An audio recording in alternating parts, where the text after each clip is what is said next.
Purnia mirror पर आपका स्वागत है। सब लोगों को नमस्कार। रुपौली के उपचुनाव के परिणाम आने के बाद, वहाँ शंकर सिंह के जीत जाने के बाद, मैंने उन रुपौली के क्षेत्र की जनता को बधाई दी, शंकर सिंह को बधाई दिया।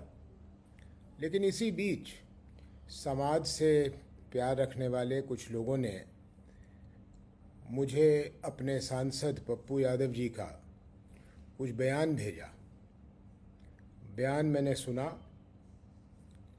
तो बहुत निराशा हुई कि इतने कम दिनों में भी सांसद बने हैं और इतने कम दिनों में उनकी भाषा में जो परिवर्तन हुई है, उनके सोच में जो परिवर्तन हुआ है, वो मेरे लिए आश्चर्यजनक है। सभी जानते हैं कि श्री पप्पू यादव जी क्यों जीते, कैसे जीते। जीत की बधाई, जीत तो जीत है, जीत की बहुत बधाई उनको। और हम तो उनसे आशा यही कर रहे थे कि वो सबके बारे में चिंता करके पूर्णिया को आगे ले जाने की बात करेंगे। इससे पहले भी मैंने उनके संसद में बोले हुए कुछ बातों को मैंने सुना। अच्छा है, तेज़ बोलते हैं, ये अच्छी बात है, लेकिन प्राथमिकता पूर्णिया का विकास है, इसे उन्हें नहीं भूलना चाहिए। और जब पूर्णिया के हम विकास की बात करते हैं तो किसी धर्म, किसी जाति, किसी वर्ग को अलग करके नहीं चल सकते। रुपौली की जनता ने जो भी निर्णय लिया, सोच समझ कर लिया। चुनाव के मैदान में जो भी लोग रहते हैं, प्रयास करते हैं अपने अपने तरह से, सभी लोग प्रयास करते हैं कि वो जीतें।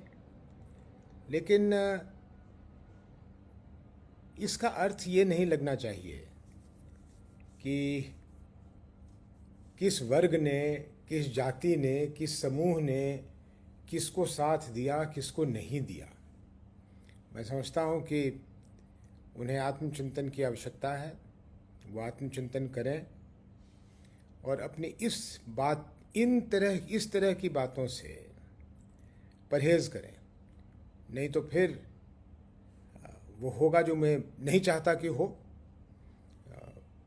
कि बयानबाजी हो, लोग बयानबाजी करें, मैं कुछ बोल दूं, उन्हें अच्छा न लगे। देखिए, अतीत कब वर्तमान में आ जाता है और वर्तमान कब अतीत में चला जाता है, ये कहना बड़ा मुश्किल है। वो एक सम्मानित जनप्रतिनिधि हैं हमारे, हम सबके माने हैं, हम सबके सांसद हैं। उन्हें सबके बारे में चिंता करके सबके बारे में बात करनी चाहिए। आपको जानकर बहुत हैरानी होगी कि जिन लोगों ने मुझे उनके बयानों के तरफ ध्यान आकृष्ट किया, उनमें से अधिकांश लोग उसी वर्ग और समाज के हैं जिनके वो एक तरह से अपने आप को मसीहा मानते हैं। उनमें से अधिकांश लोग, ये शब्द तो मैं बोलना भी नहीं चाहता, कि पिछड़े और अति पिछड़े वर्ग के ही हैं। तो मेरी नज़र में, और ये तो इतिहास इस चीज़ की गवाह है कि जब तक मैं सांसद था तो मेरे मुंह से किसी ने इस तरह की वर्ग की बातों को नहीं सुना होगा। मैं इसमें विश्वास नहीं रखता भाई। और हम किसको अगड़ा कहते हैं, किसको पिछड़ा कहते हैं, किसको अति पिछड़ा कहते हैं, सब तो उसी बदहाली में जी रहे हैं, उसी महंगाई की मार झेल रहे हैं। तो कौन अगड़ा, कौन पिछड़ा, कौन अति पिछड़ा, क्यों समाज को बांट रहे हैं भाई? समाज को एक साथ रख के जोड़ के चलिए। और क्योंकि ये आपसे रूबरू हो रहा हूँ तो लगे हाथ नवनिर्वाचित रुपौली के विधायक शंकर सिंह जी को भी कहना चाहता हूँ कि ऐसी बातों को मत सुनिएगा। आपके लिए सब एक समान है। आप किसी एक जाति और समूह और वर्ग और दल और किसी धर्म के बल पे नहीं जीते हैं। रुपौली के हर लोगों ने आपको वोट दिया है और विश्वास से वोट दिया है। उनके विश्वास को बनाए रखिएगा। मैंने अपने पोस्ट में भी कहा है, आपके पास समय कम है, हम लोग सब आपके साथ खड़े हैं रुपौली के विकास के लिए।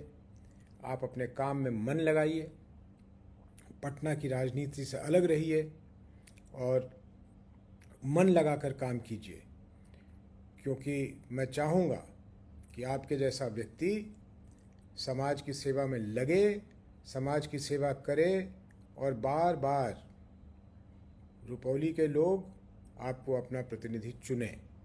ये मेरी दिली इच्छा है, ख्वाहिश है कि आप अगर काम करेंगे तो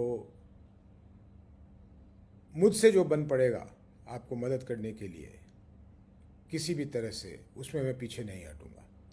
पूर्णिया के लोगों को, रुपौली के लोगों को फिर से बहुत बहुत मेरा धन्यवाद और प्रणाम स्वीकार कीजिए। और सांसद जी, कृपया करके ये चिन्हित करके, इंकित करके जो आप लोगों की बातें कर रहे हैं, सब आपकी बातों को समझ रहे हैं, ये ना कीजिए।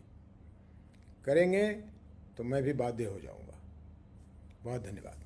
नमस्कार।